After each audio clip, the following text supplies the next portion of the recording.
Stabilizer bar was a pain.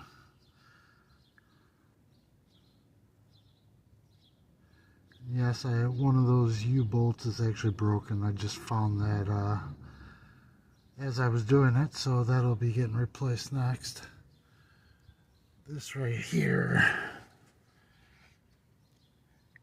the new shock did not want to fit in there, so I had to grind the metal circular extension inside the end of the shock. I had to grind it down like a 1/16 of an inch, and it slid in perfectly, but came out pretty good.